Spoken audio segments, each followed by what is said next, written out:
वाले हैं रेखाएं एवं कोण, कक्षा 9th का गणित का 6th अध्याय, 6ठा अध्याय रेखाएं एवं कोण। इस चैप्टर में सबसे पहले हम कुछ बिंदुओं पर चर्चा करेंगे। पहला है रेखाखंड। रेखाखंड क्या है? तो रेखाखंड जो है रेखा का एक भाग होता है। रेखा का वह भाग जिसके दो अंत बिंदु हों, जिसके दो अंत बिंदु हों।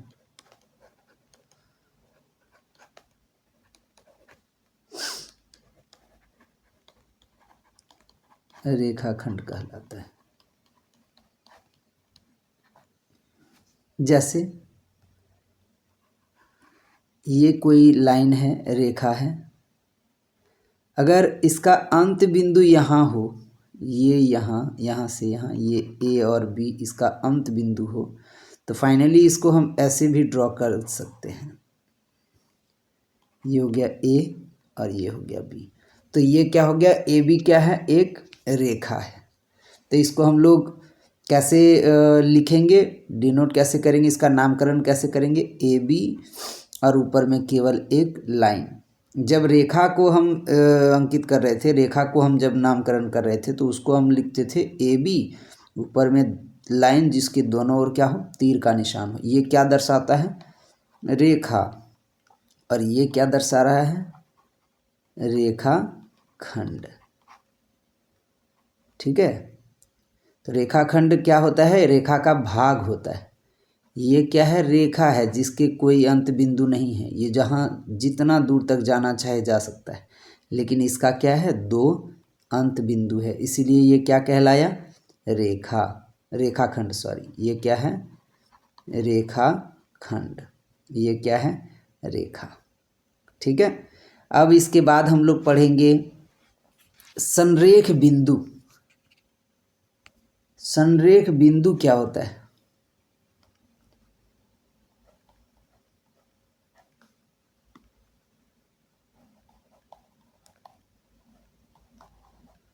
संरेख बिंदु। संरेख बिंदु क्या होता है?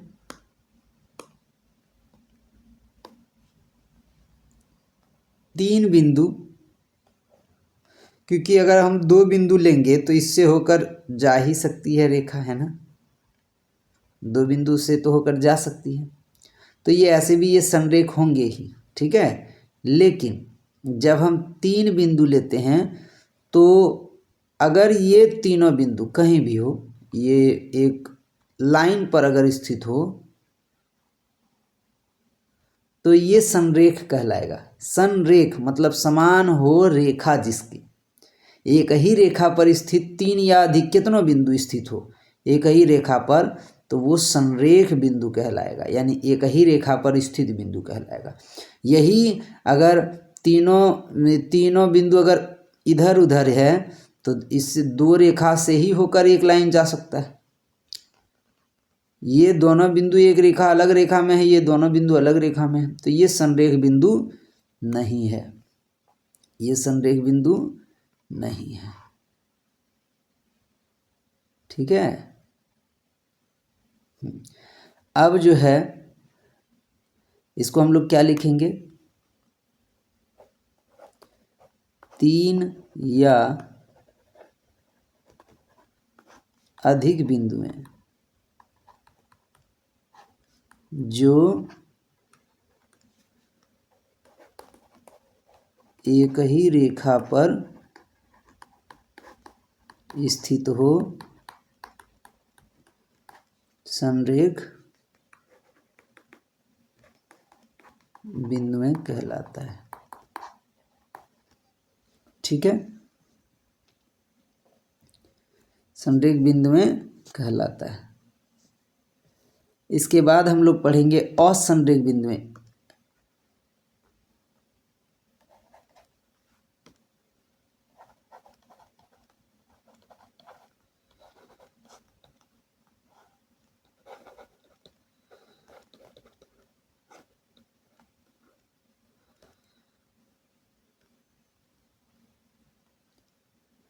असंरेख बिंदु में वे बिंदु हैं जो संरेख ना हो, है ना।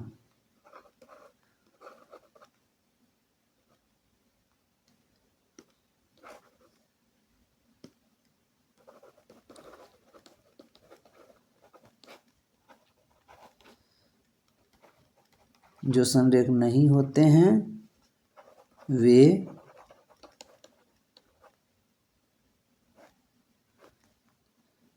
असंरेख बिंदुएं कहलाते हैं। ठीक है, यानी ये क्या हो गए, ए बी सी, ये कई रेखा पर स्थित नहीं है। ये दोनों एक रेखा पर है लेकिन तीसरा जो है वो अलग रेखा पर है कि नहीं। तो ये क्या हो गए, असंरेख बिंदुएं।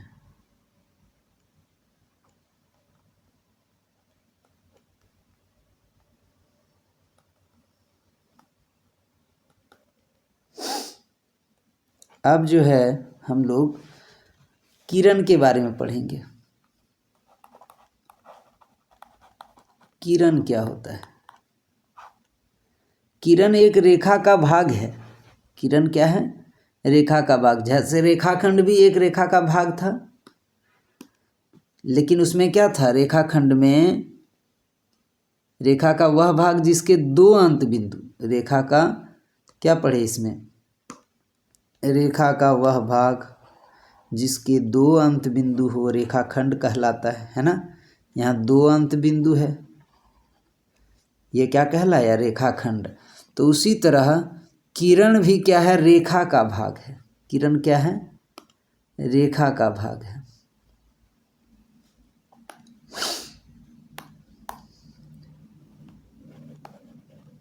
रेखा का वह भाग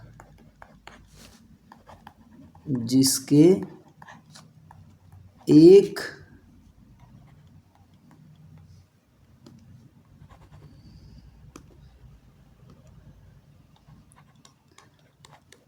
अंत बिंदु हो क्या कहलाता है, किरण कहलाता है। जैसे ये रेखा है ना, मान लेते हैं ए बी, यहाँ इसका पॉइंट ए है, यहाँ इसका पॉइंट बी है। तो अगर अंत पॉइंट एक ठो अगर अंत बिंदु हो, एंड पॉइंट अगर एक हो,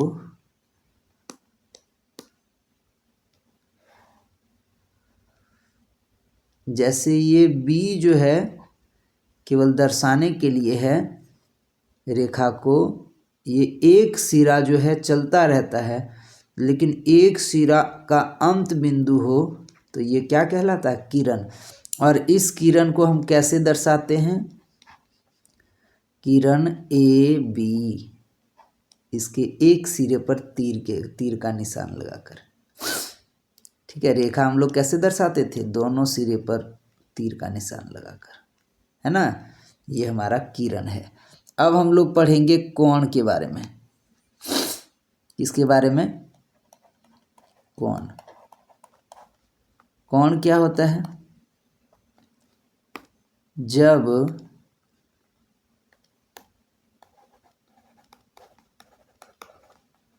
दो किरणें लिखेंगे, ठीक है। जब दो किरणें एक ही अंत बिंदु से प्रारंभ हो तो बनने वाली आकृति जो है वो क्या कहलाता है, कोण कहलाता है।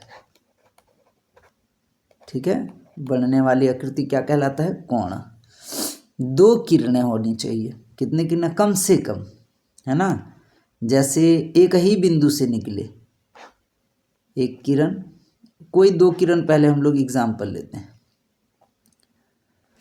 अब ये दो किरणें अगर एक ही बिंदु से निकल रही है,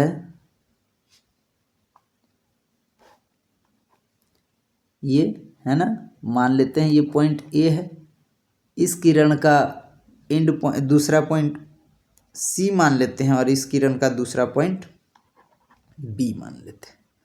तो एंगल बन गया ना, ये आकृति क्या बना, ये यहाँ से यहाँ तक, इसको क्या कह दिए, कोण। इस कोण का नाम लिखना जानना बहुत आवश्यक है, क्योंकि कुछ बच्चे ऐसे हैं जिसे कोण का नाम लिखना नहीं आता है।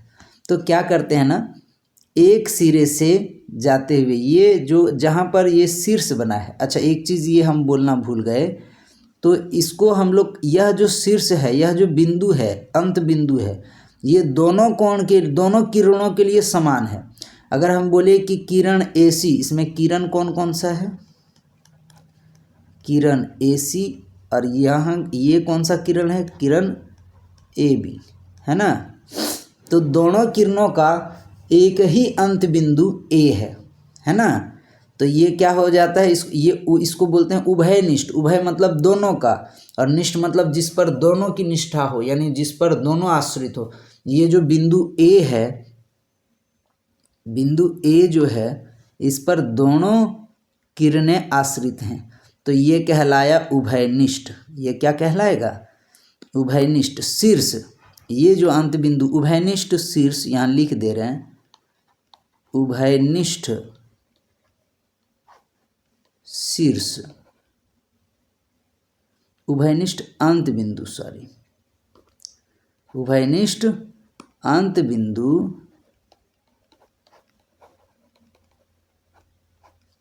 शीर्ष कहलाता है। क्या कहलाता है, शीर्ष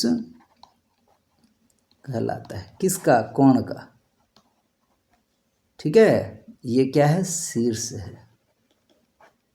जो उभयनिष्ठ अंत बिंदु है वो क्या कहलाता है, शीर्ष। किसका, कोण BAC का। कोण का नामकरण हम लोग कैसे करेंगे, यहाँ ध्यान देंगे। कोण का नामकरण, जैसे ये कोण शुरू कहाँ से हो रहा है, A से शुरू हो रहा है, इसको मिड पॉइंट में लिखना है, याद रखना। ए से शुरू हो रहा है, दोनों किरणें A से शुरू हो रही है, जो शुरू हो रही है वो दोनों के मध्य में रहेगा। अगर इसको हम ऐसे देखें, ये किरणें यहाँ से आई, यहाँ फिर ऐसे गया, तो BAC हम इसको ऐसे लिख सकते हैं। कोण का नामकरण क्या हो सकता है, कोण का नाम अगर हम लिखना चाहें तो वो क्या होगा, कोण B से A फिर A से C। किसी भी कीमत में ये जो जहाँ पर कोण बना हो उसको मध्य में लिखा जाता है, ठीक है। दूसरा इसका दूसरा नाम भी ये हो सकता है, CAB, ये दोनों नाम हो सकता है, ठीक है, BAC और CAB।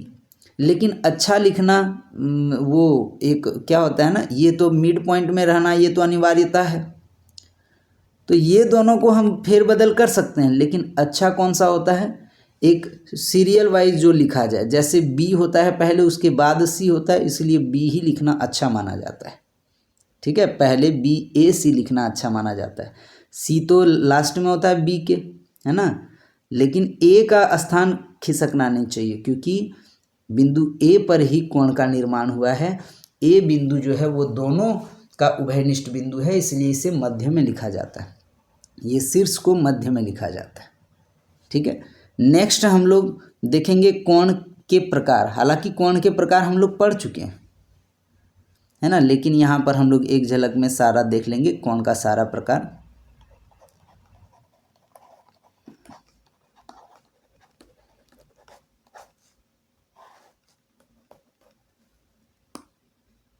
पहला जो है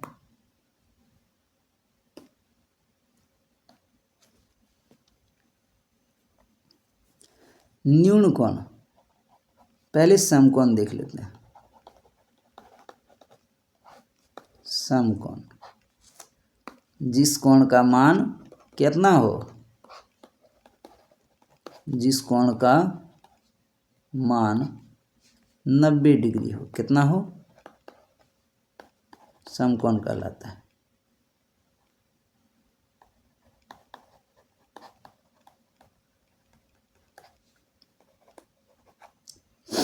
फिर एक जरा सा इसको इसका दर्शाया भी जाता है इसको एक विशेष तरीके से, जैसे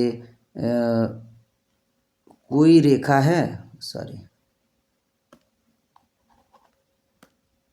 कोई रेखा है, ये दो किरणें, ये और ये, अगर इसके बीच मान नहीं लिखा हो कोण का और एक यहाँ स्क्वायर के रूप में बना हो या आयत के रूप में बना हो, यहाँ कोण बना हो एकदम ऐसे इस तरीके से, तो इसको समकोण माना जाता है। ठीक है, हाँ। और अगर कोई चीज़ अगर हमको दिखाना है, जैसे ये है ए, ये है बी, ये है सी, तो जो किरण ए सी लंब है ए बी पर, ऐसे हम दर्शाते हैं। ठीक है, अब हम लोग देखेंगे न्यून कोण।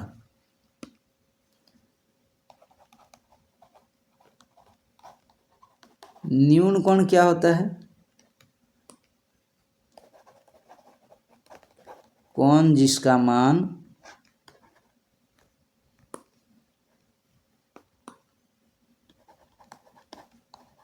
90 डिग्री से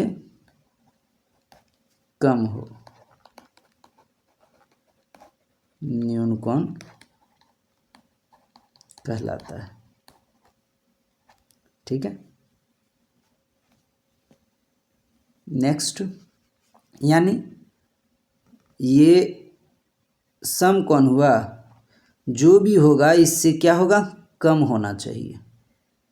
तो ये अगर देखें तो ये न्यून कोण है, मान लो ये 60 डिग्री का है, ये क्या हो गया, न्यून कोण। ठीक है, ये यहाँ से यहीं तक न्यून कोण है, ये नहीं कि पूरा। ठीक है, यानी जैसे 89 डिग्री भी क्या हो गया, न्यून कोण हो गया, 87 डिग्री न्यून कोण, 60 डिग्री न्यून कोण, 30 डिग्री न्यून कोण, है ना, 10 डिग्री न्यून कोण, यानी 90 से कम जितना भी ये मान होगा वो क्या हो जाएगा, न्यून कोण। नेक्स्ट हम लोग देखेंगे अधिक कोण।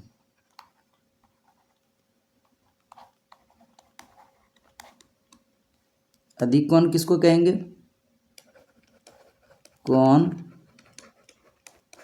जिसका मान 90 डिग्री से अधिक हो, उसे अधिक कोण कहते हैं, है ना।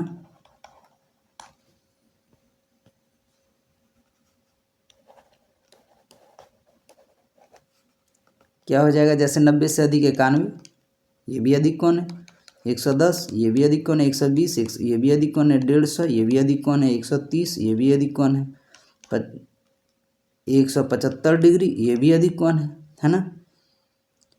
लेकिन 90 से अधिक और 180 से कम होनी चाहिए। 90 से अधिक और कम किससे होनी चाहिए, 180 से। 90 से अधिक एवं 180 डिग्री से कम हो, उसे अधिक कोण कहते हैं। अब नेक्स्ट, ऋजु कोण।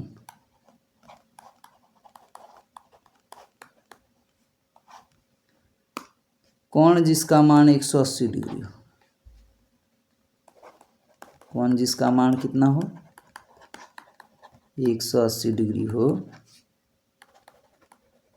ऋजु कोण कहलाता है। ठीक है, 180 डिग्री कोण को क्या कहेंगे, ऋजु कोण। नेक्स्ट हम लोग देखेंगे प्रतिवर्ती कोण।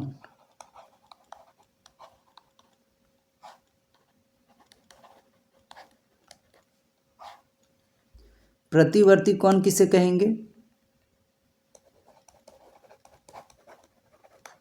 कोण जिसका मान 180 डिग्री से अधिक एवं 360 डिग्री से कम हो, है ना।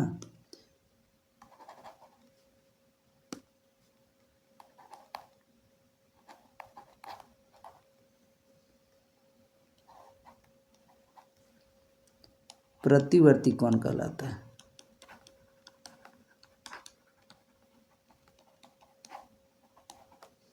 ठीक है, जैसे 181 डिग्री,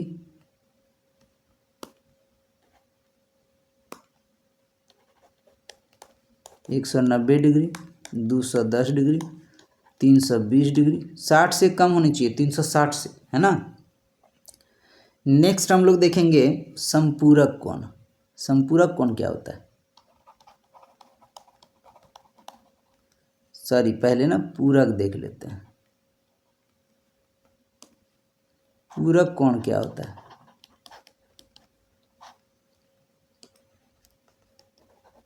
यदि दो कोण हो, है ना, तो उसका दोनों कोणों का अगर योग जोड़ दें दोनों कोणों को, यदि 90 डिग्री हो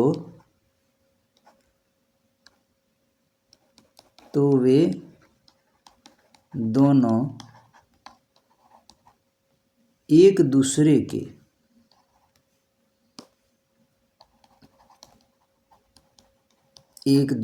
के पूरक कोण कहलाते हैं।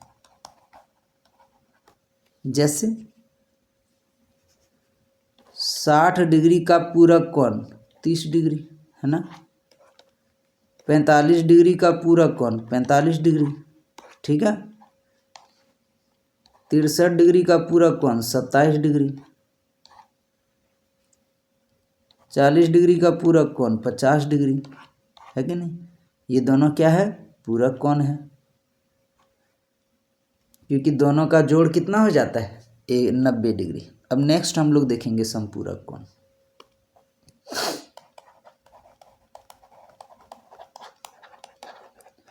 संपूरक कोण में क्या होता है? यदि दो कोणों का योग 180 डिग्री हो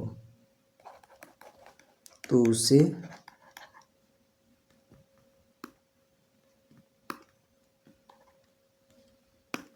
एक दूसरे का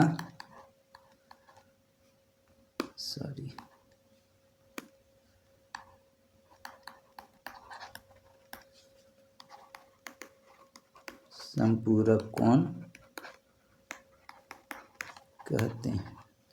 ठीक है, संपूरक कोण कहते हैं। जैसे 120 डिग्री 60 डिग्री दोनों जोड़ दिए तो कितना हो गया? 180। 90 90 ये दोनों संपूरक कोण है। 60 120 दोनों एक ही चीज़ है ना। फिर 50 130, 50 है तो दूसरा कौन सा कितना होगा? 130। पूछा जाता है एग्ज़ाम में पूछा जाएगा कि 20 डिग्री के संपूरक कोण क्या है? तो 160 डिग्री। 40 डिग्री के संपूरक कोण क्या है? अपने से लिखोगे, ठीक है। 40 डिग्री के संपूरक कोण का वैल्यू अपने से लिखो, हम यहाँ डैश दे दिए, ठीक। नेक्स्ट हम लोग क्या देखेंगे? संपूरक कोण के बाद हम लोग पढ़ेंगे शीर्षाभिमुख कोण, है ना। अच्छा, इसमें आसन्न कोण भी पढ़ेंगे। पहले ना आसन्न कोण पढ़ लेते हैं।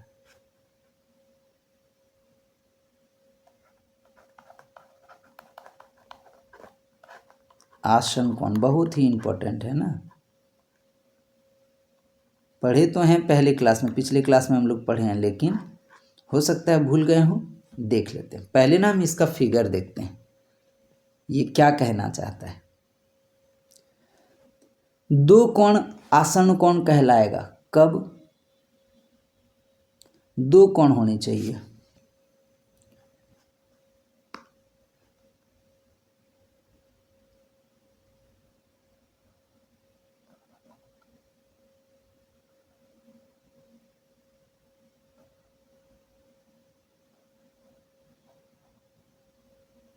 ये दो कोण क्या है? आसन कोण है।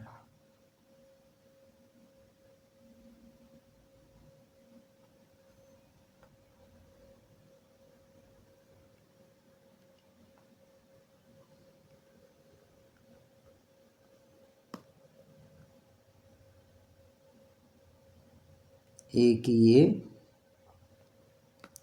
और दूसरा ये दोनों कोण एक मान लेते हैं और कोण दो।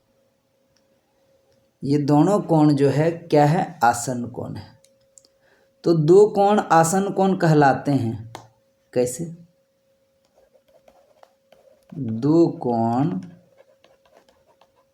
आसन कोण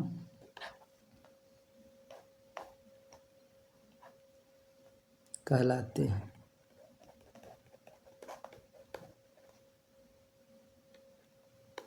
यदि पहला नंबर, इसमें क्या होना चाहिए? तीन कंडीशन होना चाहिए, ठीक है। तो पहला नंबर क्या होना चाहिए?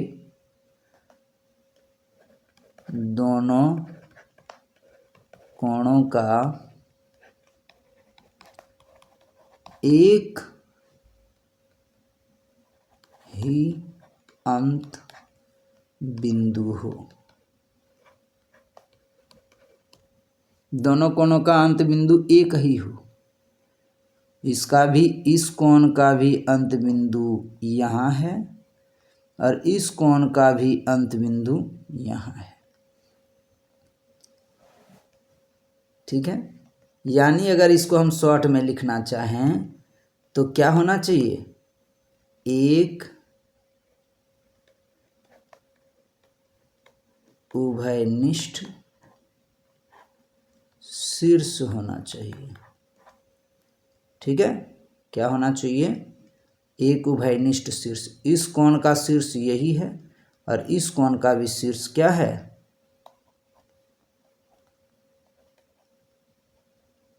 इस कोण का नाम हम लिख देते हैं BAC, इस कोण का नाम लिख देते हैं CAD। तो दोनों का जो A बिंदु है, ये दोनों का शीर्ष एक ही बिंदु पर स्थित है, दोनों कोण का A पर, है ना। दूसरा इसका क्या विशेषता होना चाहिए?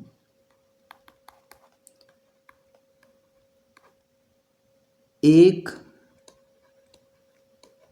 उभयनिष्ठ भुजा। मतलब दोनों कोणों का एक उभयनिष्ठ भुजा हो, ऐसा भुजा जो दोनों कोणों के लिए हो। यहाँ हम लोग जो AC देख रहे हैं, AC को देखो, ये जो भुजा है ये BAC के लिए भी AC है और CAD के लिए भी AC है ना। तो AC भुजा दोनों कोणों के लिए ये एक ही ठो है, इसीलिए इसको क्या बोलेंगे? एक उभयनिष्ठ भुजा। किसका? ये दोनों कोणों का। तो क्या होना चाहिए आसन कोण में? एक उभयनिष्ठ भुजा होनी चाहिए। और तीसरा इसका क्या कंडीशन है?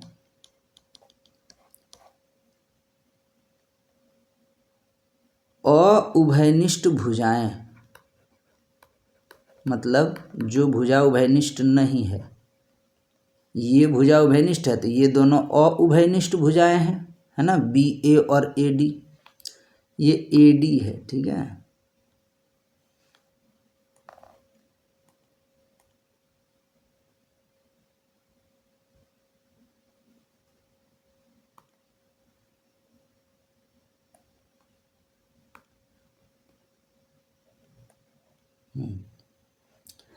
ये BA और AD जो है वो अउभयनिष्ठ भुजा है। ये येलो कलर का क्या दिख रहा है? उभयनिष्ठ भुजा।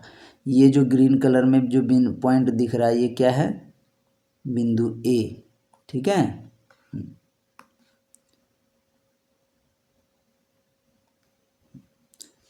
बिंदु ए। अउभयनिष्ठ भुजाएं, अउभयनिष्ठ भुजाएं जो है वो उभयनिष्ठ भुजाएं और उभयनिष्ठ भुजा के, उभयनिष्ठ भुजा के दोनों ओर स्थित हो।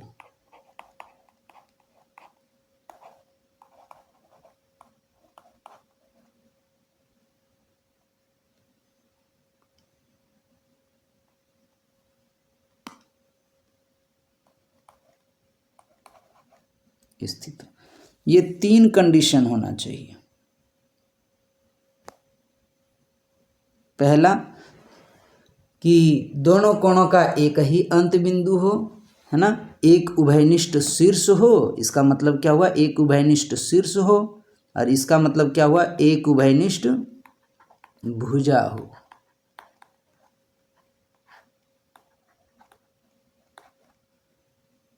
और इसमें क्या है? अउभयनिष्ठ भुजाएं उभयनिष्ठ भुजा के दोनों ओर होना चाहिए।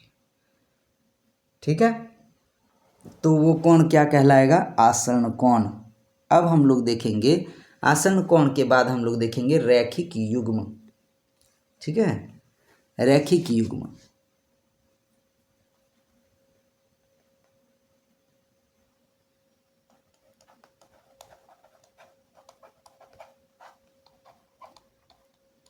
रैखिक युग्म क्या होता है?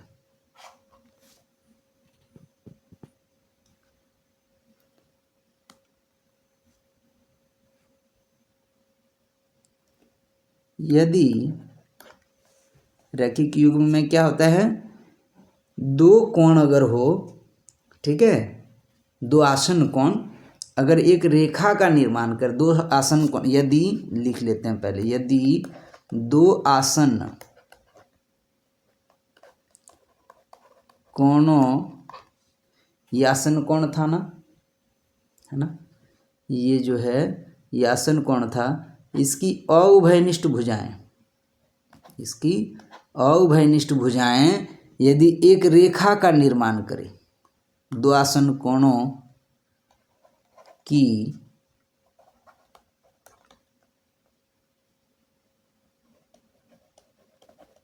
अउभयनिष्ठ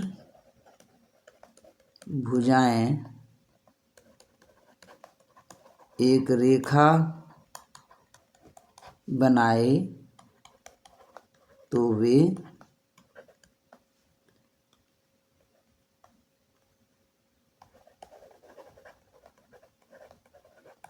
रैखिक युग्म कहलाते हैं। जैसे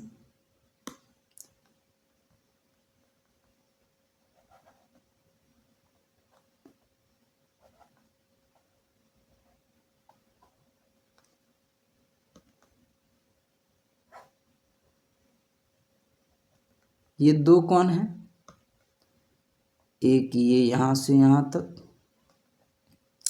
और दूसरा ये यहाँ से यहाँ तक। ये दोनों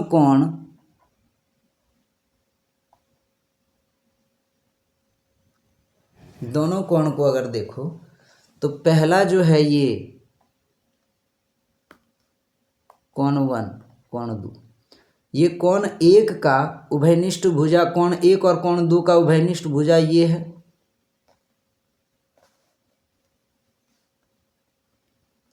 कोण 1 और कोण 2 का उभयनिष्ठ भुजा ये है।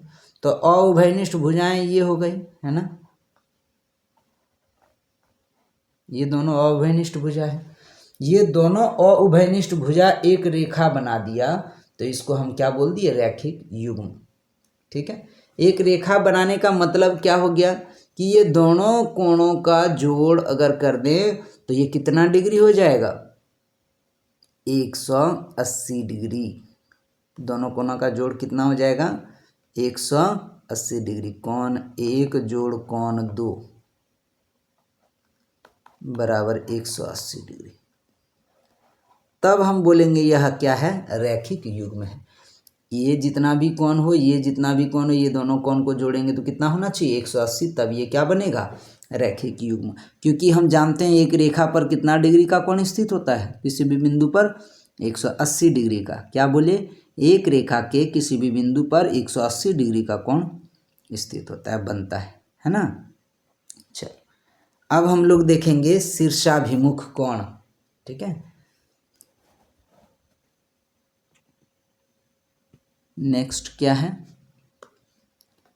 शीर्षाभिमुख कोण।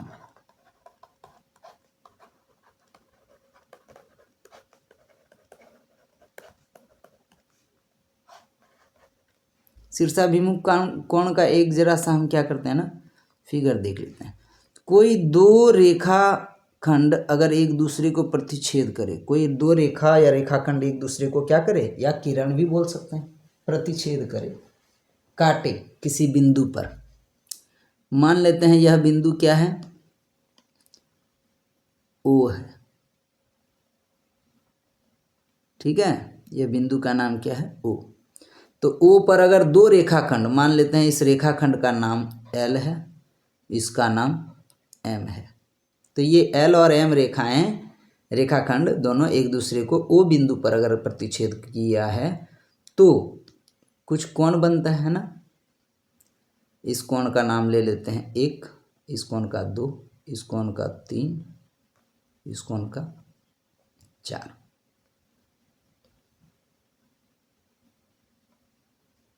एक यहाँ से यहाँ, 2 यहाँ से यहाँ, 3 यहाँ से यहाँ और 4 यहाँ से यहाँ। तो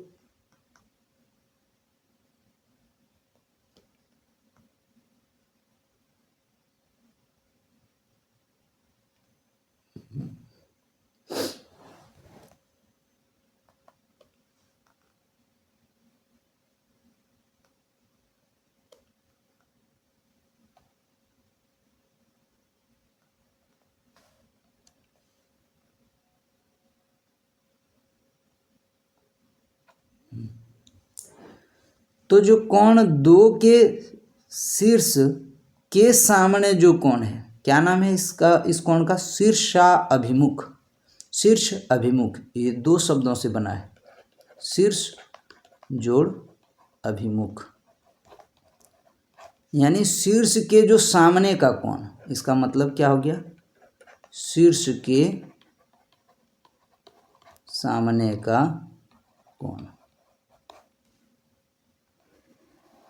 है ना, शीर्षाभिमुख कोण कहलाता है। इसको समझो। कोण 2 के बारे में बात करते हैं। कोण 2, ये कोण 2 यहाँ से यहाँ तक दिख रहा है, जो हाईलाइटेड एंगल है वो क्या क्या है, कोण 2 है ना। कोण 2 का शीर्ष कहाँ है, यहाँ पर, है ना। इस शीर्ष के सामने बोला गया है, ये कोण इधर है तो इसका सामने इधर हो गया, है ना। कौन सा कोण है, वो है कोण 4। तो शीर्ष 2 के सामने शीर्ष कोण 4 है, कोण 2 के शीर्ष के सामने कोण 4 है, इसीलिए कोण 2 का शीर्षाभिमुख कोण क्या हो गया, कोण 4।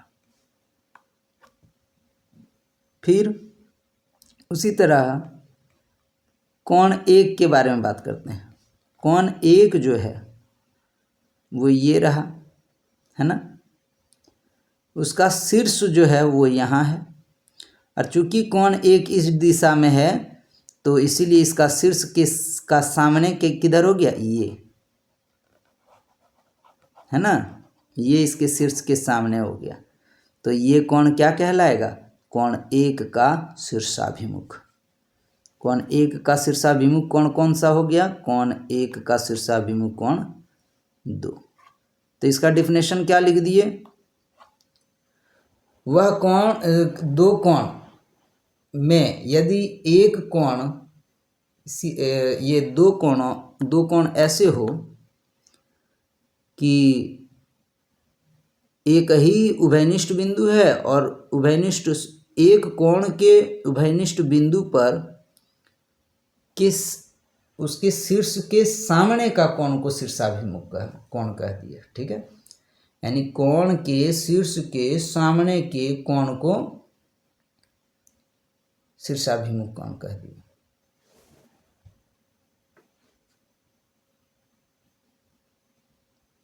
ठीक है, तो शीर्षाभिमुख कोण समझ में आ गया फिगर से भी। अगर यहाँ दो समांतर रेखाओं की बात हो रही हो, ये और एक तीसरा रेखा इसको प्रतिच्छेद कर दे, तो यहाँ पर क्या हो जा रहा है, एक कोण बन रहा है 2 3 4 5 6 7 8, यह 8 कोण बन रहा है। तो आठों कोणों में इसमें शीर्षाभिमुख कोण अगर देखना चाहें तो पहला देखेंगे एक के सामने, एक का शीर्ष यहाँ है, कोण एक का शीर्ष यहाँ है, इसके सामने का कोण 3 है, तो 1 का 3, उसी तरह 2 का 4, उसी तरह यहाँ पर देखेंगे 5 का 7 और 6 का 8,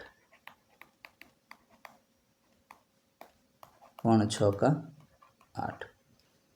अब हम यहाँ खुद से शीर्षाभिमुख कोण ज्ञात करने के लिए 3 रेखाएं हम दे रहे हैं, उसमें खुद से शीर्षाभिमुख कोण का नाम लिखना है। 1 2 4 3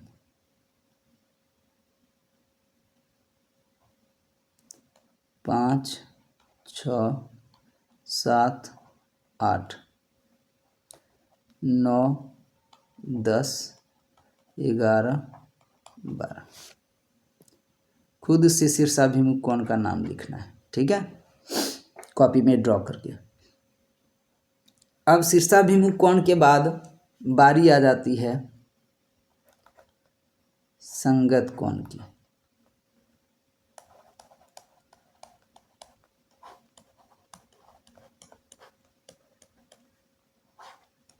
संगत कोण और एकांतर कोण, ये दोनों चीज़ को, हालांकि स्टार्टिंग में ये हमको जानना नहीं होता है, लेकिन जानना होता है।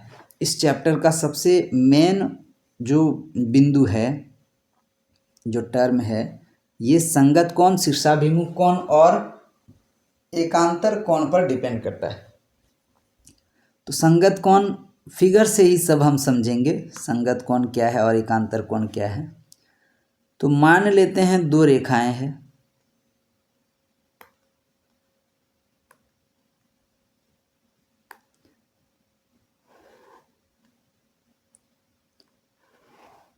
ठीक है, नाम के साथ हम लोग देखेंगे, ये AB है और ये क्या है, CD।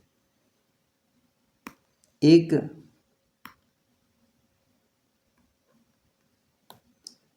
तीसरी रेखा PQ मान लेते हैं इसको।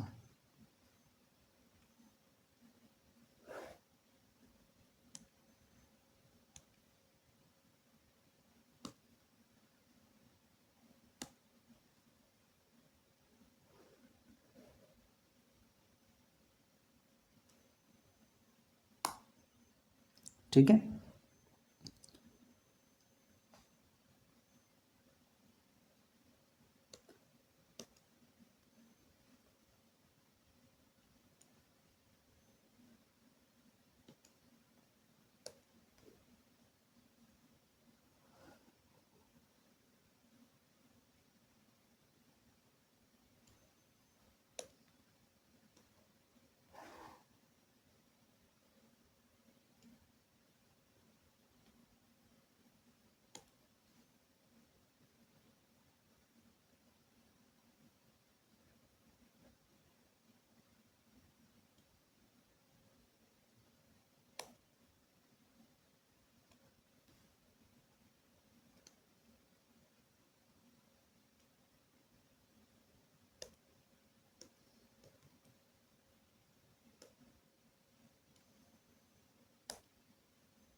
ठीक है, दो रेखाएं हैं, दोनों रेखाओं में कटान बिंदु को हम नाम पहले दे दें, ये O है, ये P है, और इस रेखा का नाम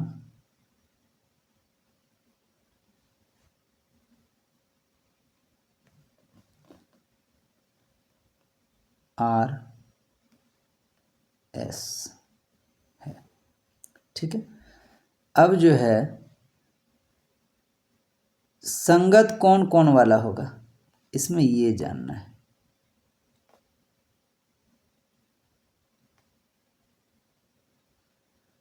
पहले सभी कोण के नाम के बारे में देख लेते हैं, है ना। इस कोण का नाम क्या हो जाएगा, BOR। इस कोण का नाम AOR। ROA हो सकता है, लेकिन हम क्या लिखेंगे, AOR। ठीक है, इस कोण का नाम AOP, AOP, और इस कोण का नाम BOP। इस कोण का नाम इस कोण का नाम CPO, और इस कोण का नाम DPO, है ना। इसका नाम CPS, और इसका नाम DPS। सब कोण का नाम हम लोग लिख लिए। ये खुद से ट्राई करें, लिखने का प्रयास करें कोण का नाम, ठीक है। तो संगत कोण किसको कहेंगे, देखो हम लोग अपने लैंग्वेज में नहीं कहते हैं कि संगत खराब हो गया है, मतलब दूसरे के साथ लगकर जैसा वो है वैसा ही बिहेव कर रहा है ना। तो जैसा अगला है वैसा ही बनना, है ना। अब हम बात करते हैं एक एक कोण के बारे में। जैसे कोण BOR है ना, ये BOR क्या है, BOR दिख रहा है। जैसे कोण BOR है, कैसे है, एक रेखा AB है ना, AB के ऊपर में है, वैसे ही दूसरा रेखा के ऊपर में कौन सा कोण है, तो हम देख रहे हैं ये DPO जो है ये इसके ऊपर में है, और CPO भी ऊपर में है ना। लेकिन क्या बोला गया है कि जैसे ऊपर है तो खाली ऊपर ही थोड़ी है, इस रेखा के ऊपर दो कोण स्थित है, दूसरे दोनों में से एक दाहिनी ओर स्थित है, ये दाहिना ओर स्थित है ना, ये दाहिना ओर स्थित है। उसी तरह ये कोण जो है रेखा के ऊपर में स्थित है, DPO ऊपर में है ना। जैसे ये कोण स्थित है वैसे ये कोण स्थित है ना। जैसे ये कोण दाहिना ओर स्थित है वैसे ये कोण भी कहाँ है, दाहिना ओर। तो यानी ये दोनों कोण आसन कोण कहलाया। ठीक है, आसन कोण कौन कौन सा कहलाया, कोण BOR और कोण DPO, ये क्या कहलाया, आसन कोण। ठीक है, फिर उसी तरह सारा एंगल के बारे में बात करेंगे।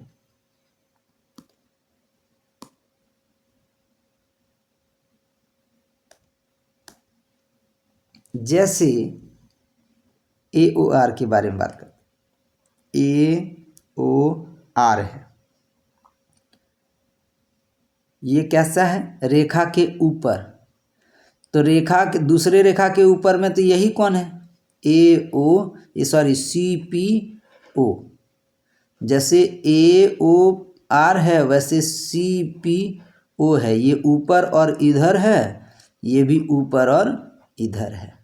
इस लाइन के इधर है, ये भी इस लाइन के इधर है। तो ये दोनों कोण क्या कहलाया? ये दोनों कोण क्या कहलाया? संगत कोण। तो संगत कोण क्या हो गया?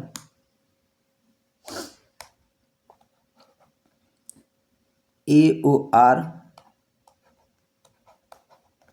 और CPO। ठीक है। नेक्स्ट, अब नीचे, अब बाकी का दो संगत कोण, ये वाला, सॉरी, ये वाला संगत कोण, इसका संगत कोण खोजना है और दूसरा का इसका संगत कोण खोजना है। दोनों का संगत कोण खोज के यहाँ नोट करोगे अपने कॉपी में। ठीक है, ये होमवर्क रहा। नेक्स्ट हम लोग देखेंगे एकांतर कोण।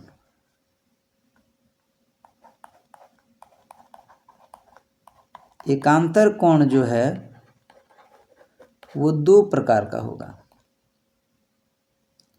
एक चीज हम बताएं, इसको संगत कोण को हम लोग एक अपने लैंग्वेज में दोस्त का कोण भी कहते हैं, है ना। दोस्त जैसे फ्रेंड होता है, दोनों एक जैसा होता है ना, दोनों एक जैसा होता है। तो लेकिन एकांतर कोण को हम क्या कहते हैं? दोनों दुश्मन कोण। इसको याद करने के लिए याद रखना, इसको क्या कह देंगे? दुश्मन कोण। दुश्मन कोण क्या होता है?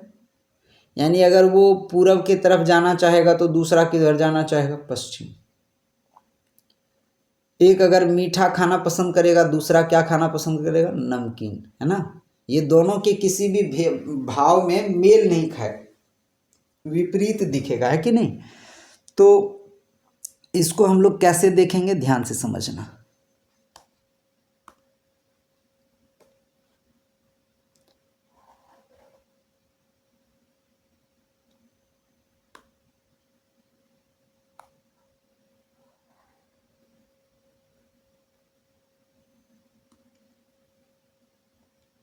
एक लाइन,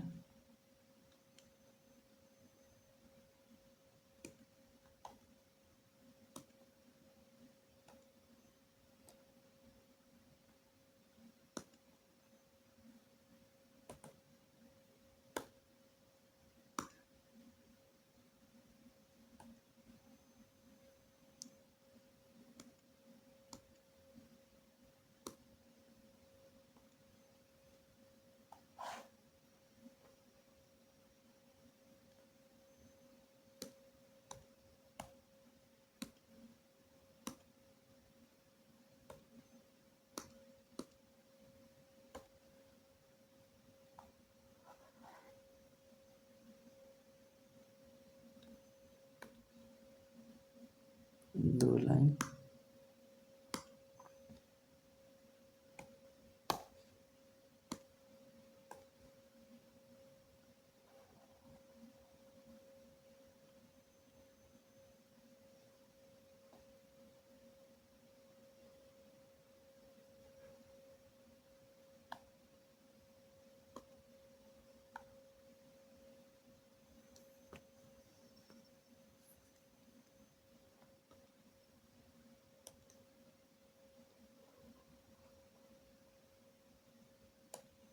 तीन लाइन। सबका नाम लिख दे रहे हैं। ये AB, CD, ये LM, ये PQ। अब जो है एंगल का नाम पहले लिख देना है। तो दुश्मन मतलब क्या? कोई अगर ऊपर है तो दूसरा किधर होना चाहिए? नीचे। कोई अगर दाहिने तरफ है तो दूसरा किधर होना चाहिए? बाएं तरफ। हम इस कोण के बारे में चर्चा करते हैं। पहला ये ऊपर में है ना। पहला किधर है? ऊपर। तो दूसरा कोण किधर होना चाहिए? नीचे। नीचे क्या ठो कोण है? देखो तो, दो, एक और ये एक, दो। अब ये कोण इस लाइन के, पहला दो लाइन, दो किरणों से ये कोण बना है। एक किरण के ऊपर में, दूसरा किरण के दाहिनी ओर है, तो दूसरा किरण किधर होना चाहिए, इस किरण के बाईं ओर। तो ये कोण बन गया। ठीक है, यानी इस कोण का एकांतर कोण ये बन गया, और उसी तरह इस कोण का एकांतर कोण ये ऊपर है तो नीचे, और इधर है यानी बाईं ओर है तो ये दाईं ओर।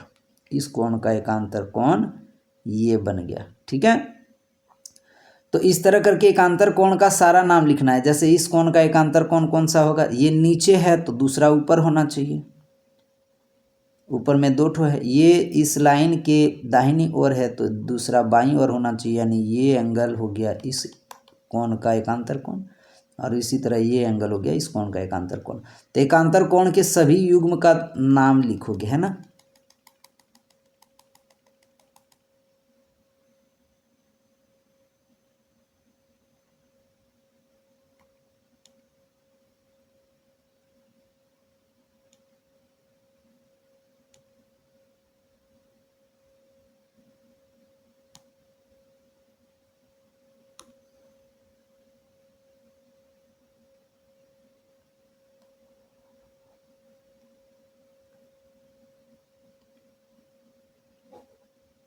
ठीक है, एकांतर कोण के सभी युग्म का नाम लिखोगे। ये रेखा के ये दोनों कोण रेखा के बाहर स्थित है, ये दोनों कोण रेखा के बाहर स्थित है, इसीलिए हम अभी फिलहाल इसका नाम हम लिख दे रहे हैं 1 2 3 4। ठीक है,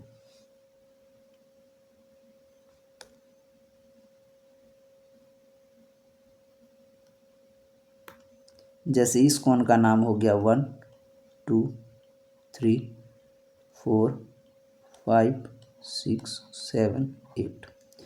तो एकांतर कोण अगर देखें तो एक का एकांतर कोण है 7, कोण 2 का एकांतर कोण है 8, कोण 3 का एकांतर कोण है कोण 5, और कोण 4 का एकांतर कोण है कोण 6।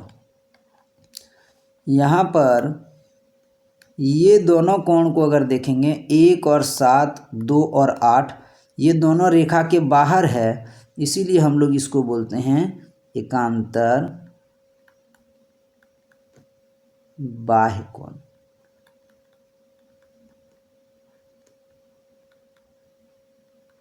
ठीक है, और ये दोनों कोण जो है वो रेखा के अंदर में स्थित है, यहाँ है ना, इसीलिए इसको हम लोग बोलते हैं एकांतर अंतःकोण।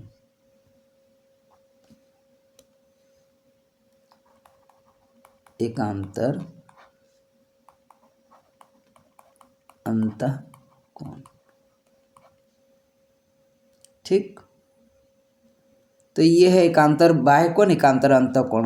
होमवर्क क्या रहेगा इसमें, सभी कोण का नाम लिखना और एकांतर कोण को ब्रैकेट के अंदर लिखना, एकांतर बाह्य कोण को और एकांतर अंतःकोण को। ठीक है, तो अब हम लोग सभी बिंदुओं पर चर्चा कर चुके हैं। अब हम लोग चैप्टर का जो प्रॉब्लम्स होगा उस पर बात करेंगे, है ना। तो सबसे पहले कुछ अभिगृहित है। अभिगृहित क्या होता है, कुछ ऐसे स्टेटमेंट होते हैं जिसे सिद्ध नहीं किया जा सकता, वह सर्वथा सत्य होती है। तो अभिगृहित, दो अभिगृहित है इस एक्सरसाइज में। अभिगृहित 6.1,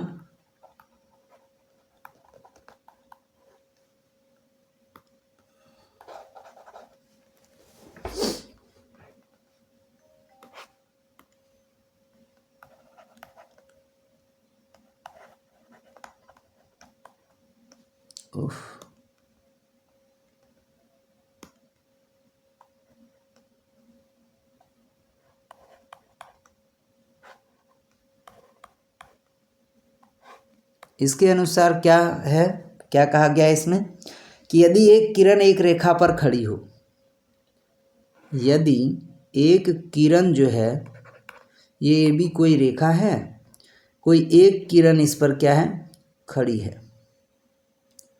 तो इस प्रकार दो आसन कोण बना, पॉइंट ओ पर मान लेते हैं ये किरण खड़ी है, तो दो आसन कोण बना है ना, एक ये वाला और एक ये वाला। आसन कोण क्या होता है फिर से बता देते हैं कि ऐसा दो कोण जिसका एक उभयनिष्ठ शीर्ष हो।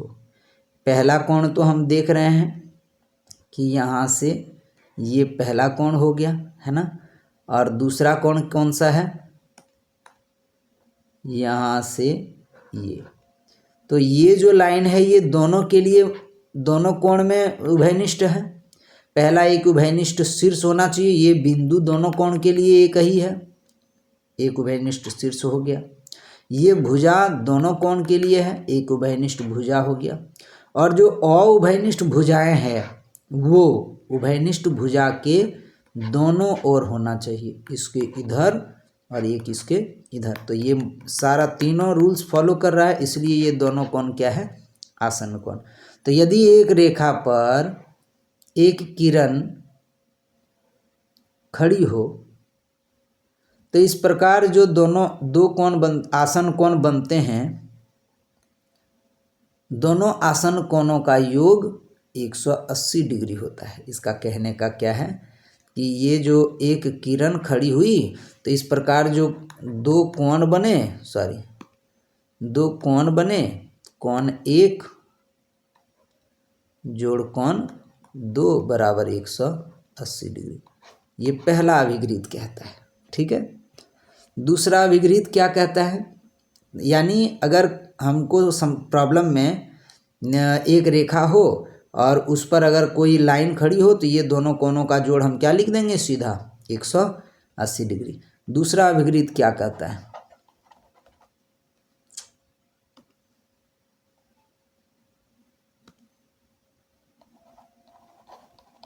दूसरा अभिगृहित 6.2 ये कहता है कि यदि दो आसन्न कोणों का योग 180 डिग्री हो, यदि दो आसन्न कोणों का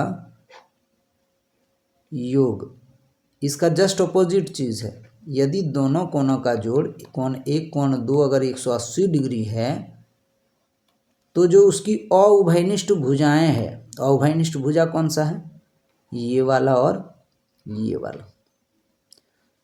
तो सबका नाम भी लिख दे रहे हैं, ए ओ बी सी, यहाँ भी हम सी लिख दे रहे हैं ताकि समझ में आ जाए। तो उसकी अउभयनिष्ठ भुजाएं यदि ये दिया हो तो अउभयनिष्ठ भुजाएं कौन सा है, ए ओ और ओ बी एक रेखा बनाती है, एक रेखा बनाती है। यही है अभिगृहित 6.2। यदि दोनों कोण का, कोण एक और कोण दो का मान अगर 180 डिग्री हो गया तो ये दोनों कोण क्या, ये दो अउभयनिष्ठ भुजाएं क्या बनाएगी, एक सीधी रेखा, ठीक है।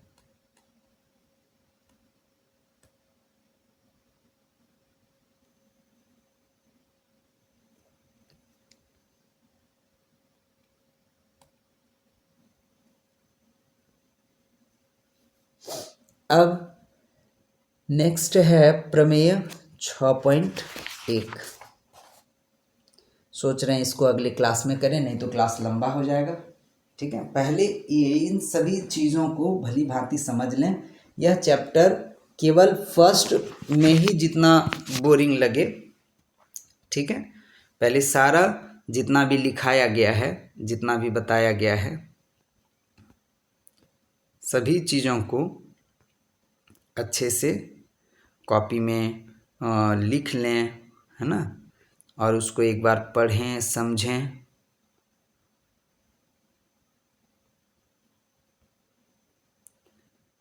रेखा पहले क्या बताया गया, रेखाखंड, संरेख बिंदु, असंरेख बिंदुएं, किरण, कोण, कोण के प्रकार, सभी कोण के प्रकार के बारे में बताया ना।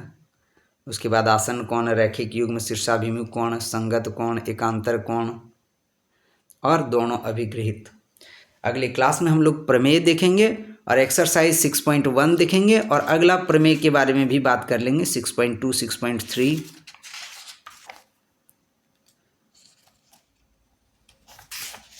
6.4 और 6.5 अगला वीडियो में हम लोग देख लेंगे। ठीक है, 6.6 भी कोशिश करेंगे। तो आज के लिए इतना ही, फिर मिलते हैं अगली क्लास में। चैनल पे बने रहें और जितना हो सके अपने दोस्तों को शेयर करें। धन्यवाद।